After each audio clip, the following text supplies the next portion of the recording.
Hello, today my guest is Stephanie Palomino, and as far as I know, she's based in Berlin and spends a lot of time in Spain. Um, Here she is. Let me just pin this comment. And we're on very different time zones, so I'm lucky that she could come on. For me, I have my coffee and everything.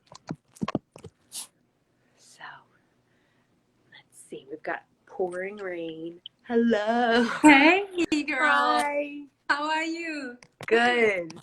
You look fantastic. Where are you?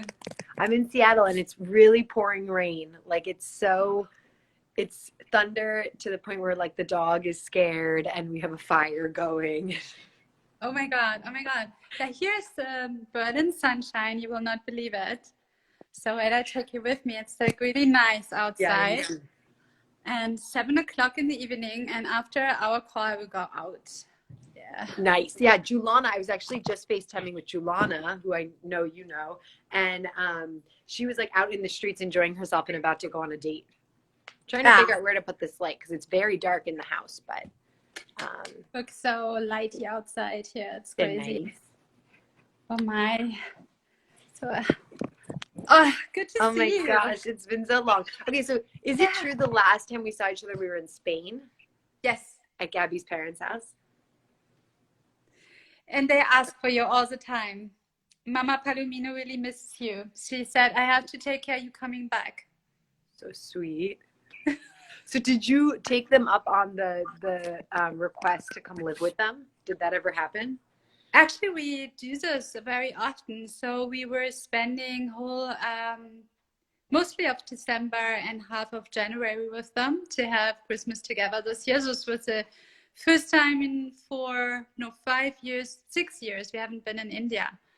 And so, but they were so happy, Yeah. to have Christmas with us. And last year we spent, I think, 2.5 months with them, and then the Christmas time. So we really partly try to be there as much as possible. So what happened with India that you didn't end up going? Yeah, Gabriel's dad had a health issue. So this is the reason we were staying with them on Christmas. And we said, come on, Okay. you have only one life, and then it's good when you take care a little bit of the parents. Yes. Aww. Oh, it's nice with the fire. It's awesome. Yeah, I know. And I have like a grate up, so I'm not like, we're not in danger of like exploding right now. If it looks dangerous, it's not. But what's going on? So so what is Red Lab? So Red Lab is a company I founded now 5 years ago. Time is really running. This is like after Gabby? After Gabi, exactly. And after Gabi, I took like a little break. We did a lot of big projects. So we built out a couple of apps for big corporates. And then I met my co-founder, Christine. She at this time worked for ProSiebenSat.1, what is a big European television and media organization. And so we immediately clicked, and then we decided to write a book together about female leadership. Nice. Did you do like a ton of interviews, or what was the process for that?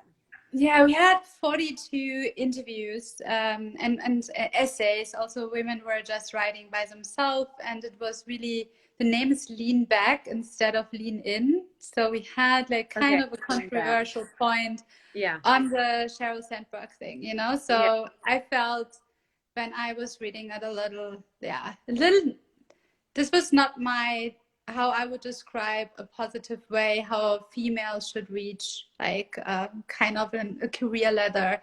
And this lean in was not the approach I thought is the right one. And interesting was that how more people we talked with, they followed this opinion. And we were looking and digging deep into what is really this essence, what makes female in their economy, what makes them powerful when they can go through with their opinion, etc. And interesting, it was really more about leaning back and have a more strategic perspective on stuff instead of leaning in and go into war mode, So, and I believe really it's a good mix, it's a good mix between having a strategic view, leaning back, and leaning in and make get shit done, you know? Yeah. But when you only get shit done, you don't get the shit done maybe is the right one. You really need to get the next step up in your career. Yeah. And then female are very good in executing. So we're really good in getting shit done. No one actually needs to tell us get shit done. You know, we are anyway leaning in too much. Yeah. But get the right shit done and really sometimes think a little bit more strategic about your own career, not only about the needs of others.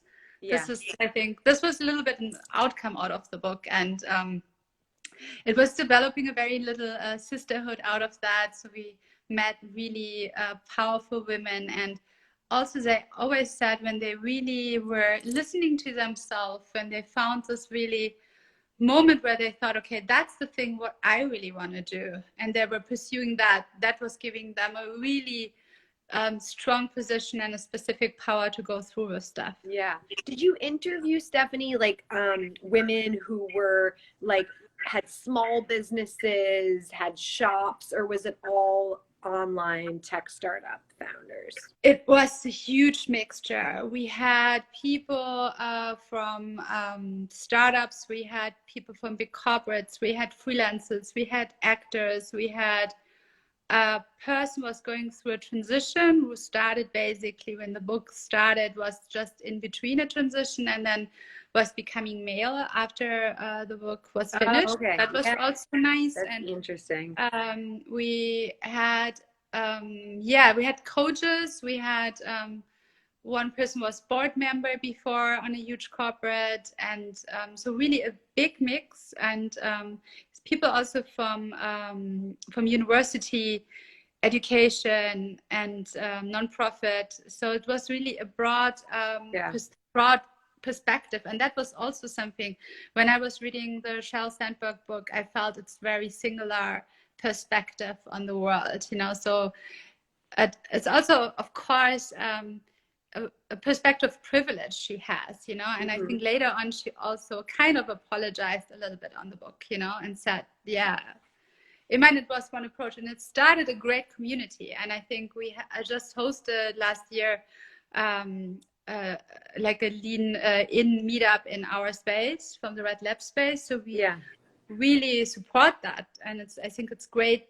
Anyway, this topic gets promoted, and only I think important now to get even much more perspective, that much more people talk about it, and the conversation really goes on. How has quarantine affected your identity as a businesswoman and an entrepreneur? I have to say, okay, I can't say that so loud, but I live very well with the quarantine. Yeah. Because before I was traveling like crazy, and I was all the time on the road, and it was also, I'm an introvert, and I have to say, wow, I have to find a place to leave this iPhone, otherwise I have to hold it the whole time. Yeah, that's exactly right. You have to get a stand or something. Then bring it to a little. I'm suspicious of this fire. It's hard to trust a fire. I have an eye on it. I have an eye on it. Don't worry. You have an eye on it. I will tell you it. I have an eye on it. Right? I could put you in. Oh no. Okay. Too much light now. Oh. How to get that? Oh, it's kind of cool though. I mean, you look very iconic. Yeah. I think that's like the opposite. I'm like you can see all my skin and all my shine. And you're like a white wall. I look like a light bulb, exactly like a light bulb. Okay, I think that's better. Okay. So, so actually where was I? As a businesswoman, yeah, so quarantine. I feel like to be peaceful. So I feel peaceful. I'm at home. I can spend more time with Gabriel. My hair is growing like hell. I think when it gets out of the screen, I think, wow, I never had such a long hair in my life. Yes. You look beautiful. And I meditate a lot, so it's great, you know? Yeah. So I love it. And of course, from a business perspective, it sucks, you know? It's just a lot of things. We have planified a lot of meetings. You know, we have a huge event space in Berlin, like 450 square meters. Red Lab. And of course, everything, Red Lab. And of course, everything got canceled, you know? So all the plans we had, all the events, everything is done. All the corporate events we were doing. So with Red Lab, we do a lot of corporate events also for bringing innovators together, like creating really amazing experiences. This is like really one thing we're doing. And So that's all got cancelled. what's at the heart of it? Like, okay, so if I were to ask like a random person in Berlin, like what Red Lab is, what would they say? Would they say it's like it's not a co-working space, right?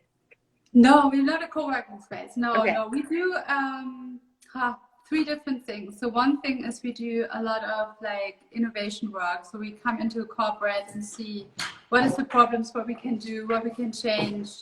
A lot of things. Like as consultants. Look here. Yeah. Wait, who is that, Gabby? Gabby? That was scary, but he for sure doesn't want to be on. So funny.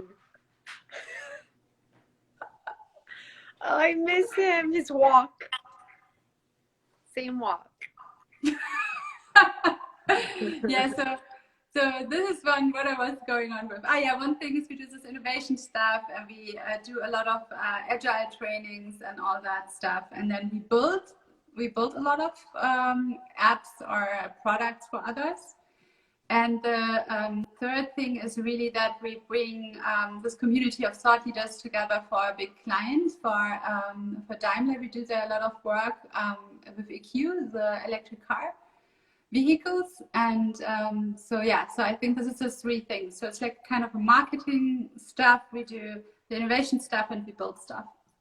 Does it ever feel like where do you spend your majority of energy in those three parts? It's just getting so full of synergies, you know? So you build something, you meet the people where basically later on go into the thought leader stuff inside, and then you educate in agile, and then people come up with an idea and then you build it, you know? Nice. So it's like really mixed, you know? And we do, of course, because of Christine's background, a lot of in HR also. So in the moment, a trend I see is we do a lot of how in future organizations are constructed. So how this new leadership works out, you know, and how really this organizational structure works. So they call it the operating model and the delivery model of basically organizations. That what you could see in a computer program, basically how this works, how new organizational forms could look like, and how they can be scaled, you know. So this is a lot we work on too. So what are you seeing, like, for how organizations are going to look like? What are you finding? Yeah, I can't hear you. Can you close the door? I can't hear anything. Can you repeat this question? I've always loved that you have this way of like, you kind of do your whispering.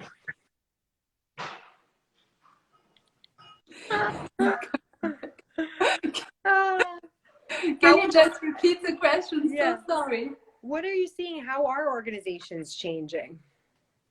It's more and more getting into, from the hierarchical old construction, it goes more and more into a more flatter project organization. And then a lot of organizations start in the moment to experiment with swarms, like having more people in a kind of a pool, and then whatever projects are appearing, and then dedicating resources more flexible to that topics on hand.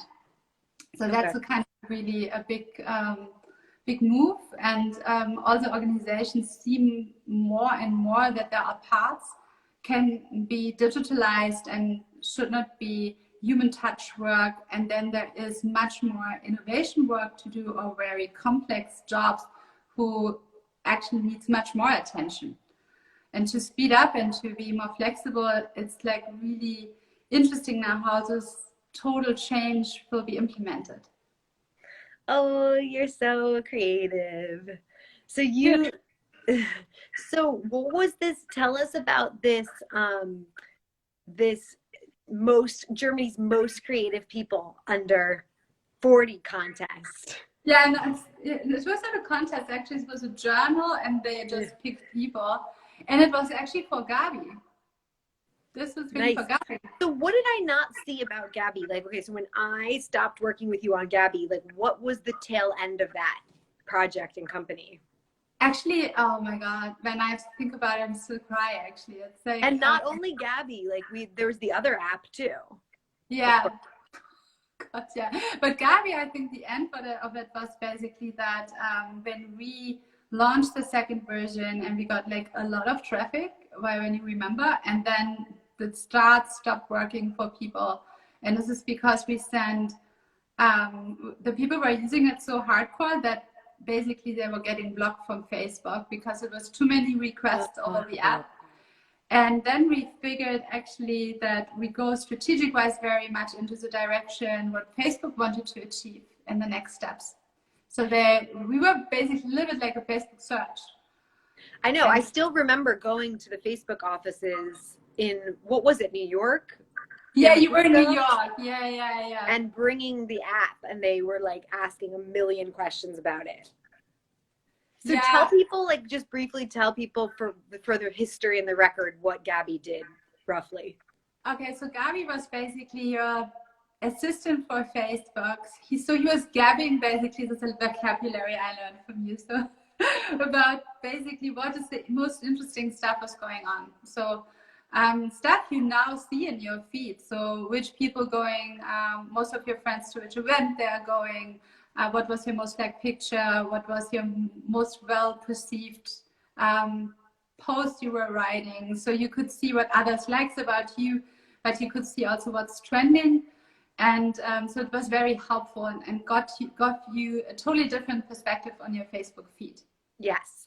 It was sort of like rank, and now all of that analytics is just like internal to Facebook. Yeah, I think what happened is actually it took a couple of years, I think 4 or 5 years, that Facebook more and more did what we were doing. And it was basically because we didn't have servers. So basically it was very innovative that the app basically was the backend on your phone. So each phone had like his own backend was requesting to Facebook. And of course, this is something the Facebook engineers, they first didn't understood what we were doing. And they were really like, what the hell? I had this conversation with this one guy, 1 hour. It took him to understand, no way. It's like, yeah. And so this was the reason we had this very smooth and instant experience in Facebook in this time. People remember, it was very slow. Sometimes the experience.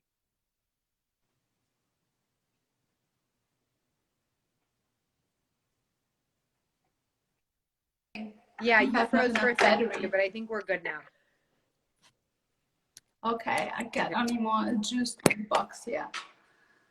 Ha. So yeah, so that was Gabi, and was a very interesting learning experience for sure. Yes, for sure. What's your overall perception of Facebook having had that experience of like basically, your functions? I mean, is it your perception that they saw what your team was doing and they were like, oh, we need to work on this quickly? I don't think so. I think they had their big agenda and we were just not fitting into it. And I think, to be honest, I think that we were too small that they really totally cared. But I think what they for sure would not do a move to help us to make it better. And I think my learning out of it was, don't build your business on this kind of like platforms where they instantly can change the API and then you're fucked basically. Right. So people, eventually your users just came to you and said like, I'm blocked on Facebook. Like what the hell? Yeah. I can't use like my main thing. Yeah. And I think this is like this highly dependency, and this was a trend in these times, that you were building this kind of apps on top of platforms. Yeah. It could be successful, but you were all the time scared that they changed something, and then they had a lot of flaws also, and then you have a bad experience and you can't change anything, Yeah. So I would not recommend to anybody to build really this fundamental business on top of a platform what you can't really control at all. Right. What about the case of something, what's your opinion of something like Uber, which is like built on the back of like Google Maps? Yeah. I mean, I don't even know if I'm correct with that, but. I don't know, actually, I have to say, but I would say that they, Uber is something different because their core business, when they would change now into another map system, they would not die, So I think this is something different. It's like because Google Maps has like part of his business it is a platform, you know, but Facebook is not part of its business, is a platform for other apps, you know. Yeah, And we yeah. were basically doing what they were doing. We were taking the time from their users, you know, and I think what they are interested in is more creating content. So what I can push more content in is more their friend, and we were sucking content out. I also think maybe they had a hard time understanding it and were very anti Gabby in the sense that like you were essentially dealing with their data. Like you were Yeah. accumulating and analyzing their data and like providing it to third parties. Yeah, yeah, exactly. It's a user again, right? Yeah, So a user. yeah, and I think that was kind of like, but it was a new thing, and this time it was just trending, and Yeah. Facebook did a lot of hackathons and invited a lot of people, get creative, and so we were doing it, and Yeah. the feedback, and I think that was nice that we saw a lot of people were using it. They were very happy with it. And when we also made a major design shift where we made it more like a feed, we really were seeing that the usage time was going up. So I think from a product perspective, we have done very well. We could have, when Facebook would have bought us, or actually would have been a great move, we Right. could like make more experimental feed apps. Because I was thinking why Facebook is always so one experience fits them all. Why Facebook not in a specific time was splitting up the experience in different ones and see more, yeah, what's going on with people. That's interesting. Like the idea of like a user filter. Yeah. Because now when you Yeah. see that Facebook loses a lot of traction, I mean, what the hell, who's spending time on Facebook? I mean, I don't anymore, you know, Yeah. I'm really scared sometimes because a lot of people still write messages on Messenger. Yeah. And you miss them. Yeah. Where Yeah. do you spend time social media wise? Like, are you on TikTok, on Instagram, on Twitter? Where are you mostly? Well, I just see Lex was here. Hey, Lex, nice you were also here. So I spend a lot of time on Instagram and on TikTok. Yeah. It's How a, do it's you a use? quarantine thing, I think, the Yeah. TikTok, you know? Yeah. Are you a creator on TikTok or are you more like a consumer? I haven't started.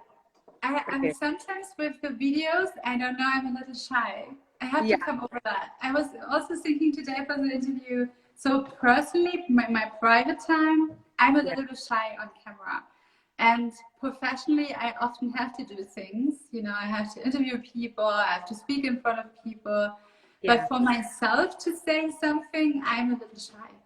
I'm Can more I with tell the you, you're reminding me of a conversation I had with you in the kitchen at your house, which I think is still your same house.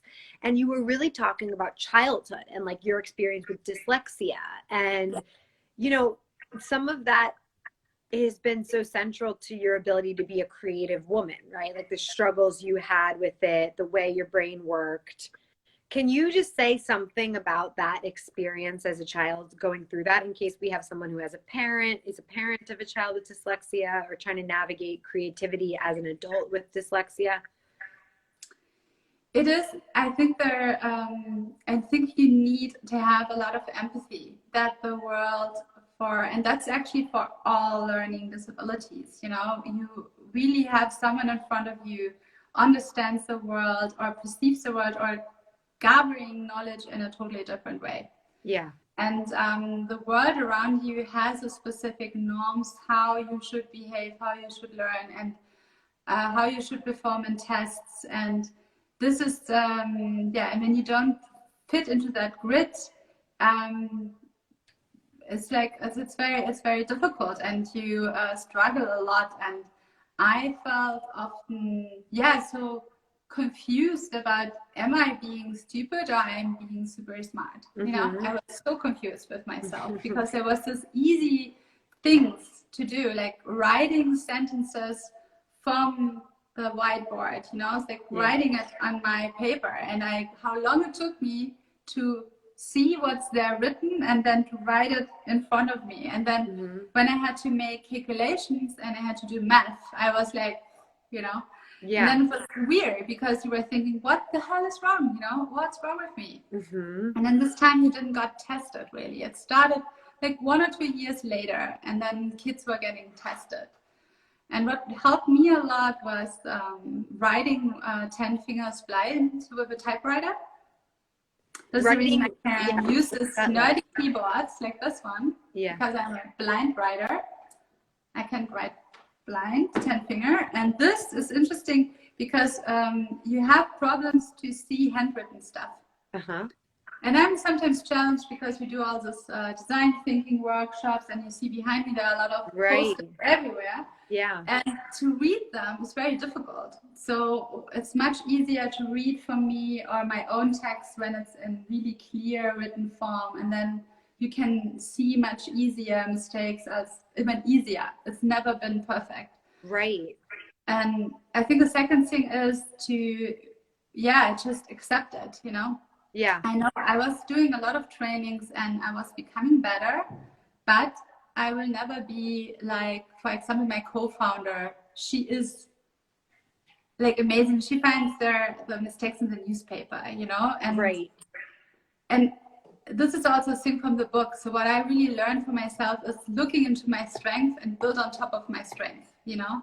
There are a lot of people say, when you're weak into something, you can grow much more into this area. Yeah, but what amount of energy I have to become from being a 70% writer to become 100% writer. I think maybe the rest of my life, you know? And with what result, you know? It's not even, what I was doing more is like, I have a person now is reading my stuff. I have a person is writing my English emails. Nice. And that's awesome, you know? It's like makes me breathe, you know? It relaxes me much more. And still, you know, it's like I don't need to do everything by myself, and to find people with those amazing abilities, and they do a fantastic job. And this is, I think, creating great teams, you know? And I think this is also what fosters in the Red Lab. So I try to figure out what is the superpower of everybody, you know, and then using people more on the superpower than on the weakness, and being extremely honest about that, you know. What is your process of finding the superpowers out? It's a lot of observation, of course, and try and error. So I give people different tasks, and then I see where they are striving, where they're struggling, and then talking with them about the experiences. Was this something was hard but you enjoyed and you want to grow, or is it something was horrible and you don't want to ever do again, or just was bringing you joy? This is also something important, you know. Do you feel that they drawn towards that to learn more, or is this something you say, definitely not, can you walk us from your first app, from Gabby to your next app? The first was Akaaki. This was the social network. That's what I was just thinking. I'm like, there was something before. I mean, you've had so many different companies. Yeah, we had so many different apps. But just and we make a new one. We make a new one in the moment. So what's the one? So let's go from Gabby to the next one to the new one. So tell us about the second app that you created. No, the first one was Akaaki. So that was a social network. So it was like a pre-Tinder. It was 2006. So you could detect people around you and saw their interest. Okay. And actually it had pretty much a similar, when we were before them, I would say Grindr really copied a lot of our design in that time. Interesting. And didn't you sell that, or what was the conclusion of that company? Well, I think we were on 4.5 years, and then they closed it in the end. And it was very sad because when we raised around 5 million in all the rounds, but in the end we failed. We totally failed. And I have to say, with Red Lab, I'm I think better consultant than making apps commercially successful, but we literally always got a lot of traction. So I think what I was always very good in is creating an app or an experience where people are very excited to use, you know. Yeah. And with the commercial approach, I did then apps for corporates, where I saw it was easier when you just only have to make an app for a purpose, you know, just to do something what is needed in the world. And Great. I think this is something in my creative process when I do an app, very digging deep, very empathic into the user needs, and then building something creative on top of that need. Yeah. And that's something I'm really good in. But to build a startup around it and make money, so far I failed. What do you, among your friends, like you have so many creative, talented women as friends, what are the needs you're seeing that are unfulfilled right now among your friends? The things that they would want if you would ask them, like top 3 things that I could help you with. Top 3 things I could help you with. Wow, this is, I think, a thought. I have to think about it, because my friends are so different, right? Or maybe let's go with you. Like, what are your pain points in your life as a creator? Okay, still something super unsolved. I don't know, an easy bookmarking tool. Something so easy, something where I can bookmark and later on get all in one point. Wherever I saw something funny gets to one specific point and easily I can find it and sort it. Everything is out there super complex. Hardcore, so complex. You have to, all these plugins, and it only works for one specific thing, not for the other thing. I never found a good bookmarking tool. And this really gets on my nerve. And you will not believe it, still one contact place for all my contacts. Very simple. Yeah. Like a MailChimp for like a Instagram MailChimp, you know, so easy. That would be amazing. They're all over the place. LinkedIn, Facebook, Instagram, now TikTok, my phone, my Outlook, Apple, wherever. It's like worse than ever before. All right. What else? What else? Good question. Maybe, no, I'm pretty happy at the moment. This is my problem. There's not so much to do for me. Meg, this really great woman just joined who's this amazing photographer. When I was with you actually on the Costa Brava in Spain, I remember you sort of coaching me how to take beautiful landscape photos of the beaches. And it never really stuck with me, but you have been taking photos and you have quite a following for your photos. Yeah, it works out very well. Yeah, the photos. Yeah, I mean, I always love to do landscape pictures or pictures. Even already in school, I had a very nice old school camera, and then I bought myself a Leica, and I have here another Canon. And with Instagram, then, but I'm very lazy, you know, and then always to go to a place to get the negatives then done and all the stuff, and then with the phones got better and better. I was just totally enjoying to make stuff, you know, and put some filter on top and whatever. Yeah. So yeah. And I think with Instagram, there are so many different followerships. You know, my account is pretty much on the picture posts, and people I have since years, people loving my pictures, and I love their pictures, and it's very cute, you know, and they're writing things like, hey, why you're not posting in the moment, and hope you're fine, and very sweet. Can I tell you something? Supportive. There's something, like when I think about you and how you tell me that maybe your sweet spot is consulting more so than creating apps, even though you're clearly good at both. I think about your skill set in conversations, and like especially tricky conversations. So like, never once have I had a conversation with you where we were discussing like salary, payment, taxes, whether to hire someone, whether to hire me, whether to not hire me. Never have I had you lose your cool, say something rude, literally never. Like, I think one of your superpowers is this like incredible grace. Like it doesn't surprise me at all that you're able to navigate conversations with investors, that you were a very young woman and getting $5 million for your company that you had started, and that you've continued to pursue opportunities. You've created a space.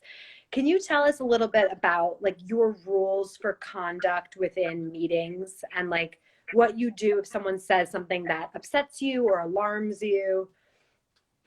It's very interesting. So in the last 5 to 6 years, I did a lot of trainings on conversations and how to handle conflict situations, all because of the design thinking process. Because we often conducted really big events, so where we have like 30, 50, 60 people and they do design thinking. And when people have to become creative, they get nervous, they get anxious. And anyway, when you are coming together as a new group and when people are not familiar with each other, they're anyway competitive. Yeah. And there is this like kind of group where you, the group dynamics and how it develops in a cycle.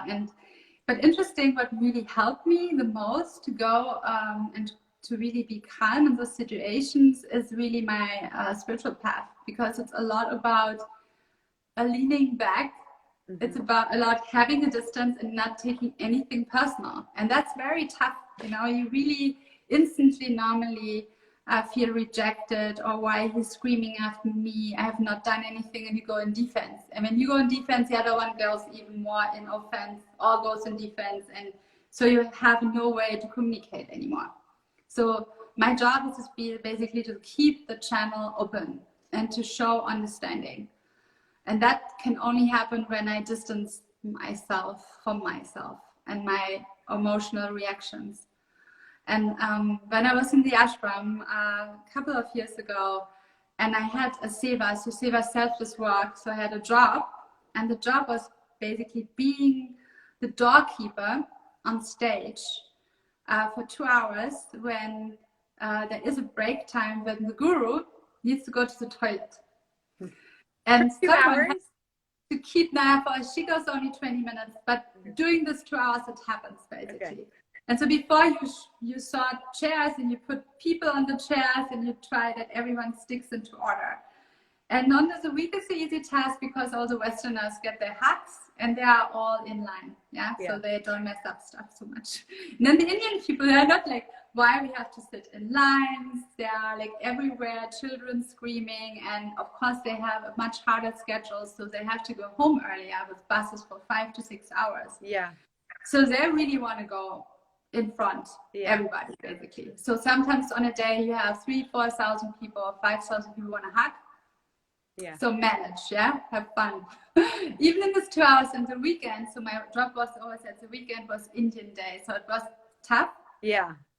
You got the and local. Then basically people scream at you, and all the girls do this job since years. They give you a prep talks and an introduction talk, and then this introduction talk they say you really have to chant your mantra, you have to meditate, you have to stay cool. When you start freaking out, they freak out, they finish you. Yeah. And you really have to be. You would be at the door on the stage, or at the door like to leave the facility, or the door that would lead to the guru? Yeah, you have to think exactly that. Okay. There's a stage, and on the stage sits the guru in the middle. And there are two, from both sides, people enter the stage one by one, and then you place them on a chair, and then you have like 6 rows of chairs on the left and on the right side. And then you have an area where people sit on the floor in front of the guru. And this is the people got the hug. And then it's like a rotation system. Yeah. And you have to take care that people not staying for hundreds of hours in front of the guru. Yeah. So you have to get them out. Moving. Yeah. And you have to get another person in, and then you have to see that they stay in line and the line staying there where they are, because they're moving with all these chairs all the time. And then you have this 20 minutes of break, and then no one should enter the stage. Yeah. And then you stand there and you hold the door, and then on the other side people pushing basically. Oh my gosh. And you basically really, it's like I have one time really one of the nuns, and they are the worst. The nuns are the worst. They are like rugby players. So she tackled me basically. She pushed me to the side. I was flying, and then she passed me. It's like, oh my God. You really have to have some skills. So it was good for my Tai Chi. So I really learned grounding. Yeah, grounding. You really like hold the ground, hold the ground.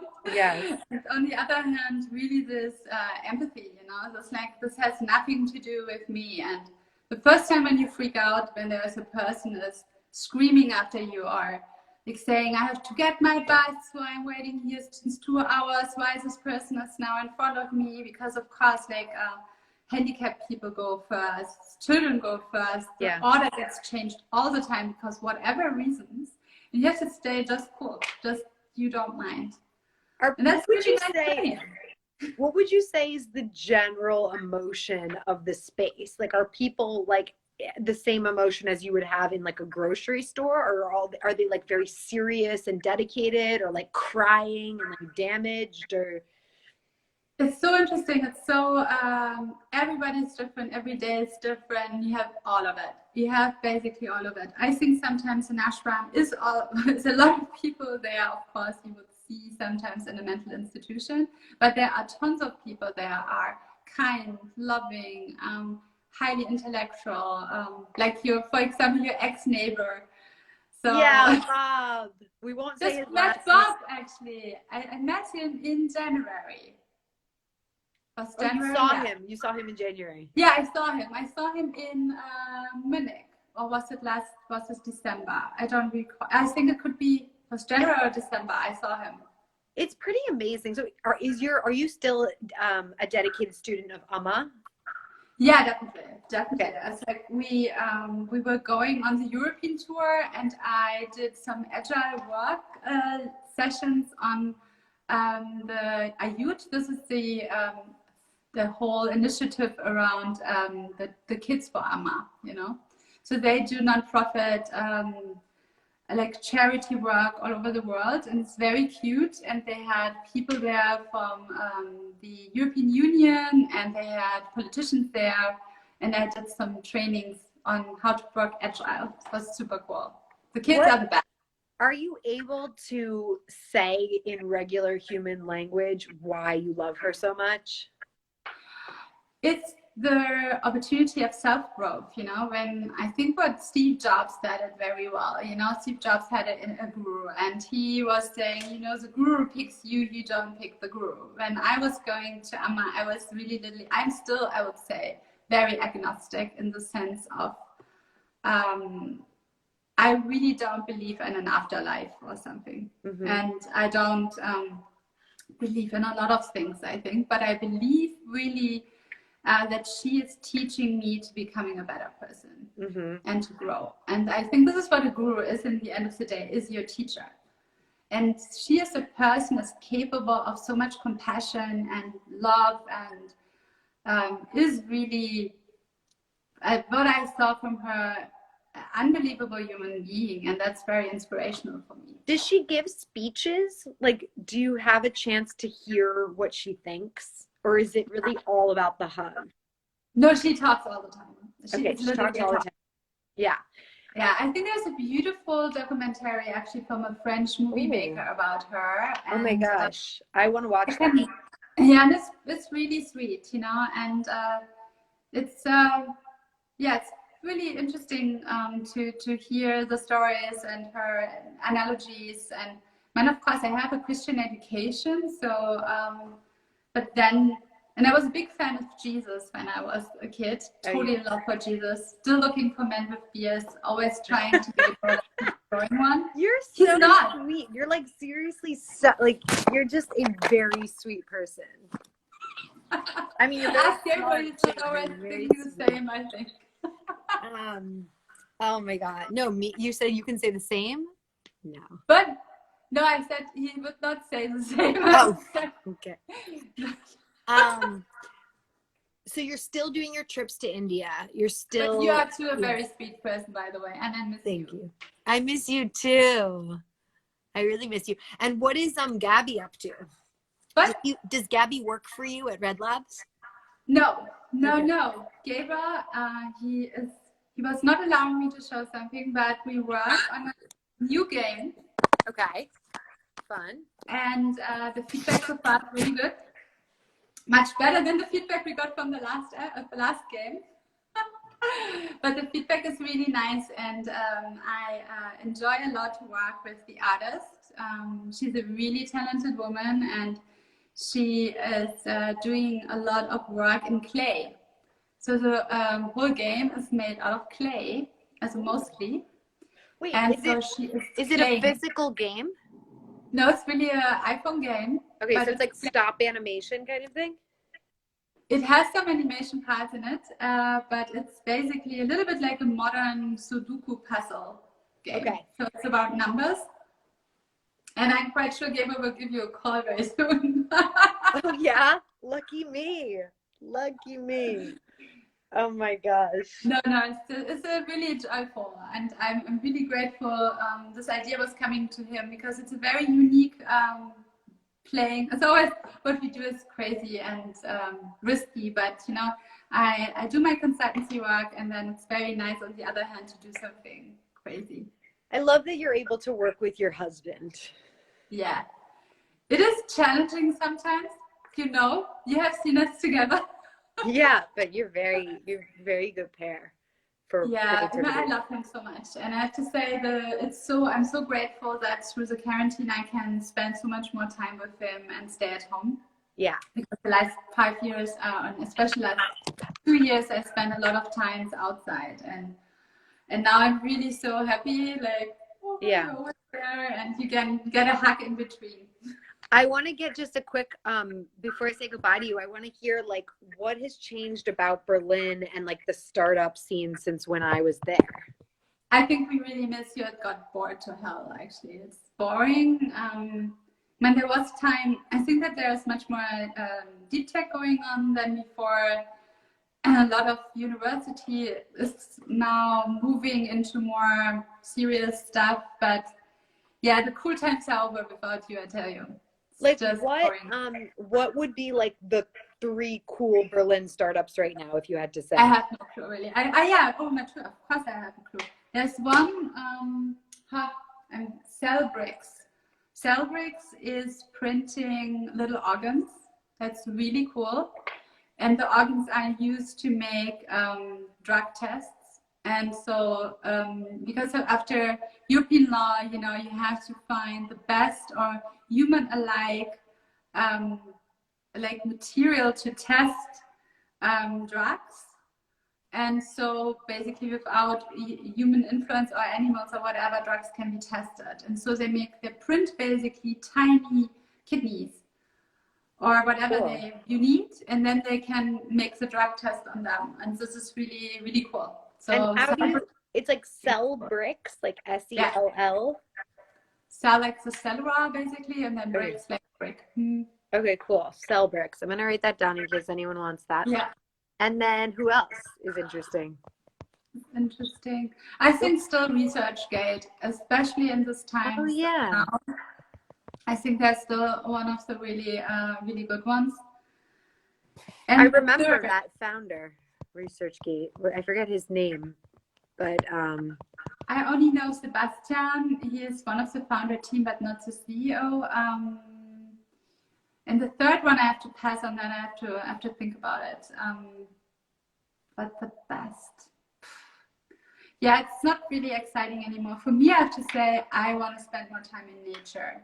Yeah, right. You kind of stepped out of that scene a little bit. Yeah. What are like are there any like bars or restaurants that like if I'm going to Berlin in September, I should go to because they're just new and fun or? Yeah, I love to go to an Ethiopian place. At the moment, I'm totally into Ethiopian food. I love it. Yeah, and and also on the restaurant front, I work in the moment together with a guy from Chef's Talk. It's a very nice Instagram account, Chef's Talk. And he is creating really the best cooks in the world. And so we work with them for a client on different recipes and live interactions. Oh, cool. I'm more interested in this kind of food work because at the moment I cook by myself, you know, every day. Yeah. Yeah. Are you still on that you were on like an Ayurvedic diet, right? Yes. Still on that? And it gets worse, you know. Now I'm off sugar, off coffee, off everything. Have you seen a huge improvement in mood and energy and stuff? Totally. And we are going jogging in the morning. Good girl. And the coffee, amazing. I would recommend this to everybody. Get off the coffee. It's was personally me. I was feeling down. I was feeling tired and even worse, tired and without energy. And now without the coffee, I'm like most happy person ever. What was the process of getting off of it? Like, just stop drinking. It hurts like hell for a week, and be prepared for headache. Be prepared. It's a really true addiction. You know, you really have really side effects of getting off coffee. I had huge headaches. So take care. Yeah. Hey, Christian. Yeah, you will never stop drinking coffee. And I'm not getting off the red wine. You are not? No.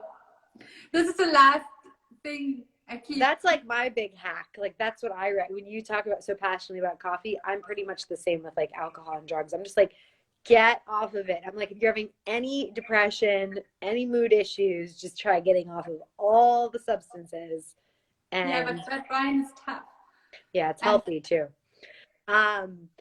So okay, so wait, so what like if I saw you right now, what would be the differences that I would notice? Like I can't believe you're off sugar, you're off coffee. Are you like, is your skin just like perfect? I mean, your skin was always pretty beautiful, I would say.